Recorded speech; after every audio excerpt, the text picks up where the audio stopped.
हाँ जी भी दोस्तों, स्वागत है आप लोगों का लेखांकर विद्यापीठ के इस नए यूट्यूब वीडियो में, जहाँ पे हम आप लोगों को साइंस, एसएसटी, इंग्लिश, मैथ्स की क्लास 9th एंड 10th के कुछ कॉन्सेप्चुअल वीडियोस देंगे, कुछ कॉन्सेप्ट समझाएंगे जो आपके आने वाले फाइनल एग्जाम्स और आपके आने वाले एग्जाम्स में आपकी मदद करेंगे। हाँ जी दोस्तों, मेरा नाम रॉबिन है। मैं पिछले 14 साल से यानी 14 ईयर से क्लास 9th एंड 10th की साइंस एंड एसएसटी पढ़ाता हूँ और 11th एंड 12th की आईपीएनसीएस पढ़ाता हूँ। और मैं ही हूँ जो आप लोगों को क्लास 10th की एसएसटी पढ़ा रहा हूँ और आप पिछली कई वीडियो से मुझे देख रहे हो।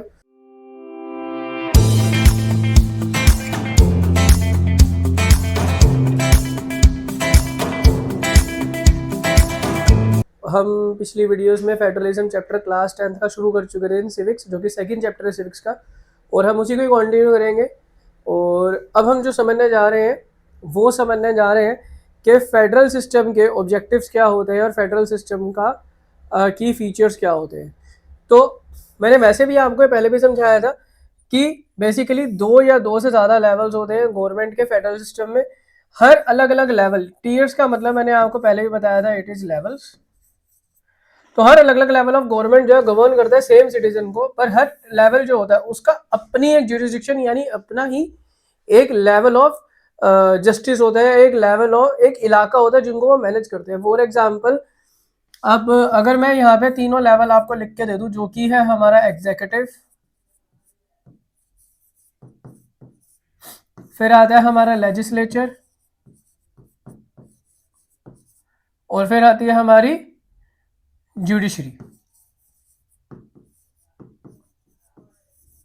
अब सुनने में एग्जीक्यूटिव, लेजिस्लेचर, जुडिशरी ये तीनों अलग अलग लेवल है गवर्नमेंट के, हमारी इंडियन गवर्नमेंट के फेडरलिज्म के।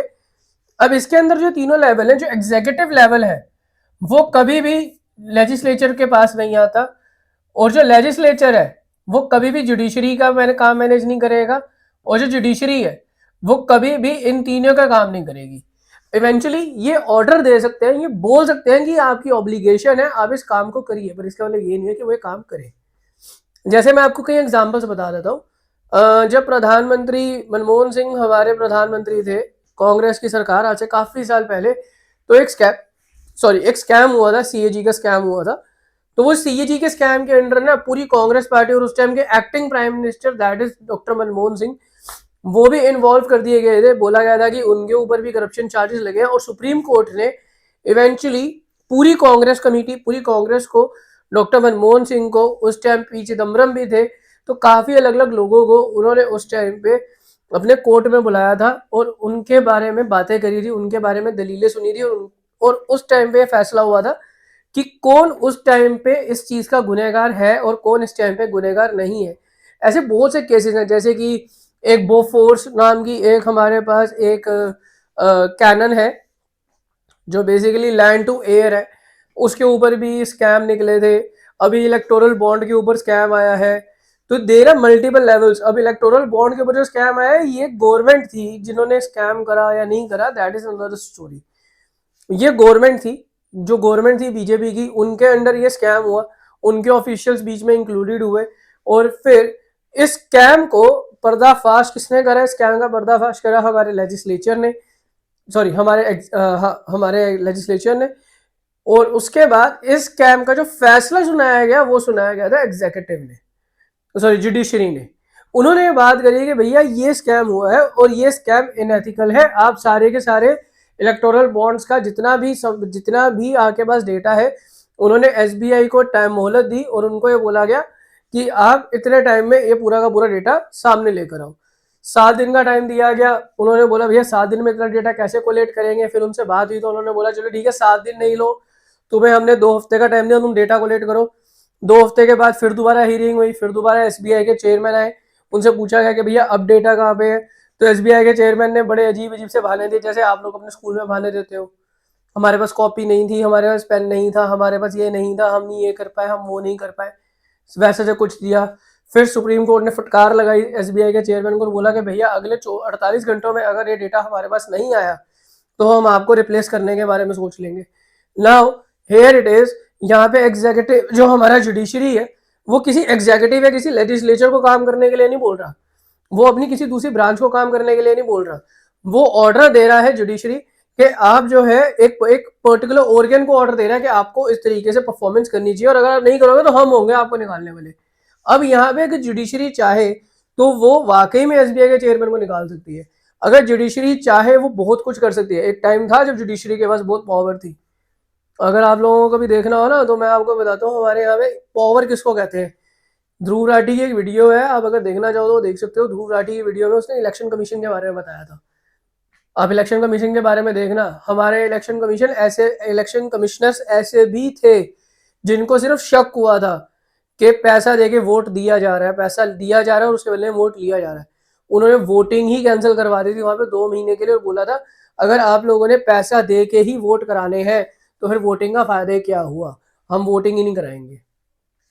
उन्होंने फिर वोटिंग ही बंद करा दी थी। 2 महीने के बाद वहां वोटिंग हुई थी।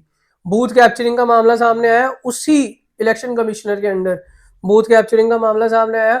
उन्होंने सीआरपीएफ की पूरी बटालियन भेज दी वहां पे कि जाओ, सीआरपीएफ के जवानों को भेज दिया जाओ, वहां पे जाके उन्होंने बूथ कैप्चरिंग रुकवाई। ऐसे भी ये भी एक ऑर्गन है, ऐसे भी हमारे ऑर्गन्स काम, ऐसे भी हमारी जो मशीनरी है वो काम करती है, ऐसे भी हमारे लोग हैं जो ईमानदार हैं जो ऐसे काम करते हैं। मैं ये नहीं कह रहा सब बेईमान है, पर मैं ये भी नहीं कहता कि सारे ईमानदार हैं। हर किसी का अलग अलग है। अगर आप लोगों को देखना है तो हमारे यहाँ पे ऐसे भी प्रधानमंत्री रहे हैं जिनका कार्यकाल के अंदर उन्होंने सिर्फ अपने देश के लिए सुना है, देश के लिए ही सोचा है। अटल बिहारी वाजपेयी, जिनके बारे में लोग बोलते हैं he is one of the most finest person in BJP, he was. कभी उनकी स्पीच सुनना, उनकी एक बहुत स्पीच बहुत ज़्यादा मशहूर है जिसमें उन्होंने ये कहा था कि हम यहाँ पे हिंदुस्तान के लिए बैठे हैं, इंडिया के लिए बैठे हैं, हम यहाँ पे तेरा मेरा करने के लिए नहीं बैठे। अगर हम सब लोग यहाँ पे कलेक्टिव होकर नहीं सोचेंगे तो हमारा इंडिया कभी भी आगे नहीं बढ़ेगा जब तक हम ये सोचते जाएंगे कि ये पार्टी हमारी है और ये पार्टी हमारी है। हमें पार्टी से आगे निकलना पड़ेगा और हमें जो है कलेक्टिवली पूरे इंडिया के लिए सोचना पड़ेगा। वो थे अटल बिहारी वाजपेयी। तो यहाँ पे बहुत अलग अलग लोग हैं। तो ये सारे के सारे कौन है, ये सारे के सारे इन्हीं ऑर्गन्स में से आते हैं। अब ये एग्जीक्यूटिव क्या होते हैं? एग्जीक्यूटिव वो होते हैं जो कानून लगाते हैं, लेजिस्लेचर वो होते हैं जो कानून बनाते हैं, जुडिशरी वो होता है जो कानून की रखवाली करता है। तो ये सारे के सारे अलग अलग लेवल के बंदे हैं और ये सारे के सारे अलग अलग लेवल की अपनी ही चीज़ों को मैनेज करते हैं। अगला जो जुरिस्डिक्शंस है हर रिस्पेक्टिव लेवल की या टायर्स की गवर्नमेंट की, वो स्पेसिफाई करी जाती है इन द कॉन्स्टिट्यूशन। तो कॉन्स्टिट्यूशन में और यहाँ पे कॉन्स्टिट्यूशनली गारंटीड है, मतलब ये कॉन्स्टिट्यूशन में गारंटी दी गई है कि ये अपनी इन पावर्स को संभालेंगे। जो फंडामेंटल प्रोविजन है कॉन्स्टिट्यूशन के वो यूनिलेटरली चेंज नहीं हो सकते। लास्ट वीडियो में भी यही बताया था कि ये एक बंदा चेंज नहीं कर सकता, इसके लिए पूरी मशीनरी लग जाती है चेंज करने के लिए। There are some exceptions to it जिसका फायदा उठाया गया है पीछे। अगर आप लोगों को पता हो डीमोनेटाइजेशन के दौरान उसका फायदा उठाया गया था, इमरजेंसी घोषित कर दी गई थी पूरे इंडिया में और उसके बाद तो जो हुआ वो आपको पता ही है। तो फंडामेंटल प्रोविजंस जो है कॉन्स्टिट्यूशन के वो यूनिलेटरली यानी एक ही गवर्नमेंट चेंज नहीं कर सकती, एक लेवल से चेंज नहीं हो सकते। कोर्ट जो है उनके पास पावर है कि वो कॉन्स्टिट्यूशन को इंटरप्रेट कर सकते हैं। सोर्सेज जो है रेवेन्यू के हर level of government clearly specify करेगी है, उनकी फाइनेंशियल ऑटोनॉमी किधर तक है। फेडरल सिस्टम जो है यहाँ पे 2 ऑब्जेक्टिव्स होते हैं। पहला सेफगार्ड करना, प्रमोट करना यूनिटी ऑफ द गवर्नमेंट, जो मैं अभी अटल बिहारी वाजपेयी की बात कर रहा था। और दूसरा रीजनल डाइवर्सिटी, अलग अलग रीजन की अलग अलग डाइवर्सिटी को मेंटेन करना। जो 2 एस्पेक्ट्स हैं क्रूशियल है इंस्टीट्यूशंस के लिए और प्रैक्टिस करे गए थे फेडरलिज्म में, वो ये है कि गवर्नमेंट जो है अलग अलग लेवल की वो एग्री करनी चाहिए कुछ रूल्स ऑफ पावर शेयरिंग, जो हम लोगों ने पावर शेयरिंग पढ़ा था ना पहले कि वोट और पावर शेयर करनी चाहिए। दो पावर शेयरिंग के कुछ रूल्स हैं जिनके लिए गवर्नमेंट को एग्री करना चाहिए और दूसरा वो ट्रस्ट होगा एक दूसरे के ऊपर जो कि एक पार्ट ऑफ एग्रीमेंट से बंधा हुआ है। अब यहाँ पे आइडियल फेडरल सिस्टम क्या है? आइडियल फेडरल सिस्टम वो है जहाँ पे म्यूचुअल ट्रस्ट होता है, सब पे बराबरी का ट्रस्ट होता है और एग्रीमेंट होता है कि सारे एक दूसरे के साथ मिलकर रहेंगे। आजकल हम इस चीज को थोड़ा सा भूलते जा रहे हैं क्योंकि टॉलरेंस खत्म हो रही है ना, you know what I mean. और म्यूचुअल ट्रस्ट कितना है कितना नहीं वो तो आप सब लोग समझ ही सकते हो, हम लोगों को एक दूसरे पे कितना ट्रस्ट है। तो ये सारी चीज़ें होती हैं तभी एक फेडरल सिस्टम बनता है, अगर ये सारी चीज़ें नहीं है तो एक फेडरल सिस्टम नहीं है। उसके बाद जो एग्जैक्ट बैलेंस ऑफ पावर है between the centre and state government वो वेरी करती है एक फेडरेशन से दूसरे फेडरेशन में। मतलब 2 तरीके के रूट्स होते हैं जिससे फेडरेशन जो है वो फॉर्म करी जा सकती हैं। एक होती है कमिंग टुगेदर फेडरेशन और एक होती है होल्डिंग टुगेदर। ये वो गाने वाला होल्डिंग टुगेदर नहीं है, holding hands. Coming coming coming together वाली चीजें नहीं है। ये दोनों चीजें ना आप ओरिजिनलिटी में देखते हो।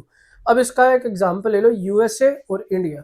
व्हाट हैपेंस इन यूएसए कि अगर आप कैलिफोर्निया का सिटीजनशिप होल्ड करते हो और आप न्यूयॉर्क जाना चाहते हो तो आपको न्यूयॉर्क की सिटीजनशिप अलग से लेनी पड़ेगी। या अगर आप कैलिफोर्निया में हो और आपको वॉशिंगटन डीसी जाना है तो आपको कैलिफोर्निया और वॉशिंगटन दोनों की सिटीजनशिप लेनी पड़ेगी। आपको दोनों का ग्रीन कार्ड लेना पड़ेगा। पासपोर्ट नहीं चाहिए, पर वहाँ पे ग्रीन कार्ड होता है। दूसरा वो कहते तो है कि वो यूनाइटेड स्टेट्स ऑफ अमेरिका है, पर यूनाइटेड स्टेट्स क्यों है? क्योंकि वहाँ पे हर स्टेट का अपना ही एक स्टेट रूल है, हर स्टेट का अपना ही एक स्टेट टैक्स है, हर स्टेट का अपना ही एक लेवल ऑफ जुडिशरी है, एग्जीक्यूटिव है, लेजिस्लेचर है हर स्टेट का जो अपने हिसाब से गवर्न। वॉशिंगटन डीसी है, वहाँ का प्रेसिडेंट है जो पूरे यूनाइटेड स्टेट्स को कंट्रोल करता है, पर हर अलग अलग स्टेट जो है उसका अपना अलग अलग कानून है, अलग अलग तरीके हैं उनको मैनेज करने के और काम करने के, हर किसी के। उसके अलावा अब वहाँ पे और क्या है कमिंग टुगेदर में, अब वहाँ पे ये भी है कि जैसे मैंने बताया कि हर स्टेट का अलग जो है उनको ग्रीन कार्ड लेना पड़ता है, हर स्टेट का अलग उनको सिटीजनशिप लेनी पड़ती है, हर स्टेट का अपना सेल्स टैक्स है। फॉर एग्जाम्पल अगर आप किसी स्टेट में हो, वहाँ सेल्स टैक्स लग रहा है और आप उसको किसी और दूसरी स्टेट में जाके लेते हो तो हो सकता है कि वहाँ सेल्स टैक्स ही ना लगे। काफ़ी स्टेट्स हैं वहाँ पे जहाँ पे सेल्स टैक्स है ही नहीं, जीरो है। काफ़ी स्टेट है जहाँ पे आप जाते हो, आप अबव 55 ईयर्स हो जाते हो तो आपको वहाँ की जो गवर्नमेंट है वो सपोर्ट करती है। वहाँ की गवर्नमेंट आपके लिए कुछ डिस्काउंट्स लेकर आती है, यूटिलिटीज़ पे डिस्काउंट ले आती है, जैसे फ़ोन बिल, इंटरनेट बिल हो गया, घर का बिजली का बिल हो गया, गैस का बिल, पानी का बिल, इन सब पे आपको डिस्काउंट्स मिल जाते हैं। कुछ स्टेट्स ऐसी हैं जहाँ की गवर्नमेंट आपको लिटरली पैसा देकर सपोर्ट करती है, आपके अकाउंट में हर महीने $1000 आ जाएंगे। वो स्टेट गवर्नमेंट है वहाँ पे, सेंट्रल ने ऐसा कोई स्कीम नहीं निकाली। सेंट्रल जो है वो स्कीम्स निकालती है, वो स्टेट पे छोड़ देती है, भाई तुमने एक्सेप्ट करना करो, नहीं करना ना करो। इंडिया ऑल टुगेदर अलग है। फॉर एग्जाम्पल अब आप दिल्ली रह रहे हो या मैं दिल्ली रह रहा हूँ, मेरे को दिल्ली से पंजाब जाके रहना है तो मैं दिल्ली से पंजाब जाके जैसे मर्जी रहना शुरू कर सकता हूँ। मेरा एक ही आधार कार्ड चलेगा, हाँ बस आधार कार्ड पे एड्रेस चेंज हो जाएगा, पर मैं हूँ सिटीजन इंडिया का, मुझे मल्टीपल स्टेट्स की सिटीजनशिप नहीं चाहिए। मैं और यहाँ पे ये भी है कि जो स्टेट लेवल पे, जो सेंट्रल लेवल पे जो जीएसटी लग रहा है वही जीएसटी स्टेट लेवल पे लगेगा। तरीके अलग हो जाते हैं, परसेंटेजेस वेरी कर सकती है, पर लगेगा वो सब पे। गवर्नमेंट ये नहीं कहती कि आपकी मर्जी है, हाँ गवर्नमेंट ने मर्जी दी थी जब वो वैट लेकर आई थी। जीएसटी से पहले, आप बच्चों को ये बताओ, जीएसटी से पहले वैट होता था, वैल्यू एडेड टैक्स। वो गवर्नमेंट ने बोला था कि वो आपकी मर्जी है कि आप वैट और सेल्स टैक्स लगाना चाहते हो या नहीं चाहते। अगर वैट लगेगा तो सेल्स टैक्स ही लगेगा, अगर सेल्स टैक्स लगेगा तो वैट ही लगेगा। तो बाद में जैसे बिहार है, बिहार में सेल्स टैक्स लगता है, वैट नहीं लगता, उस टाइम पे नहीं लगता था, अब जीएसटी लगता है वहां पे। तो ये सारी चीजें ओवर द टाइम चेंज, पर लगता था, कोई भी टैक्स भी नहीं है। कोई स्टेट गवर्नमेंट अपने हिसाब से जो करना चाहती है कर सकती है, पर उनको पहले सेंटर से मर्जी लेनी पड़ेगी, सेंटर से बात करनी पड़ेगी, दैट इज होल्डिंग टुगेदर। अब यहाँ पे involve independent states coming together on their own to form a big unit so that they pooling sovereignty and retaining identity. वही यूएस वाला हिसाब है, जैसे यूएस, स्विट्जरलैंड और ऑस्ट्रेलिया में सब कुछ होता है। सारे कॉन्स्टिट्यूएंट स्टेट्स जो है वो यूजुअली उनके पास इक्वल पावर होती है और वो स्ट्रॉन्ग वाइस वर्सा भी होते हैं और यहाँ पे एक बहुत अच्छी गवर्नमेंट बना देते हैं। पर होल्डिंग टुगेदर में क्या होता है, होल्डिंग टुगेदर में एक लार्ज कंट्री होती है जो डिसाइड करते हैं कि पावर सब में बटेगी। इंडिया, स्पेन और बेल्जियम इसका एक एग्जांपल है। जो सेंट्रल गवर्नमेंट है वही सारी पॉलिसीज बनाती है, वो स्टेट्स को देती है और स्टेट सारी पॉलिसी सेंटर के हिसाब से लगाती है। यहाँ पे डिफरेंट कॉन्स्टिट्यूएंट यूनिट्स होते हैं फेडरेशन के, जो कि जिनके पास अनइक्वल पावर होती है और कुछ यूनिट्स को स्पेशल पावर्स भी दी जाती हैं, स्पेशल चीजें भी ग्रांट करी जाती हैं। ये आपके सामने मैप है इंडिया और यूएस का, आप देख सकते हैं कि यहाँ पे कनाडा है, नीचे मैक्सिको है और बीच में जो पार्ट है वाइट वाला ये यूएस है। इसमें यूएस को अलग अलग स्टेट्स में यहाँ पे बांटा हुआ है और ये जो है ये है एग्जांपल है आप लोगों का for holding together and this is the map of coming together India.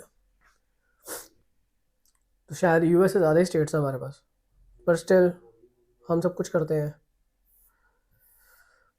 तो आई होप सो कि आप लोगों को ये चीज़ अभी तक समझ में आई होगी। अभी तक हमने क्या पढ़ा है, what makes India federal country. अब हम ये कॉन्सेप्ट के बारे में अगली वीडियो में पढ़ेंगे जिसमें हम ये देखेंगे कॉन्स्टिट्यूशन डिक्लेयर कर रहे हैं इंडिया को as a union states, union of states.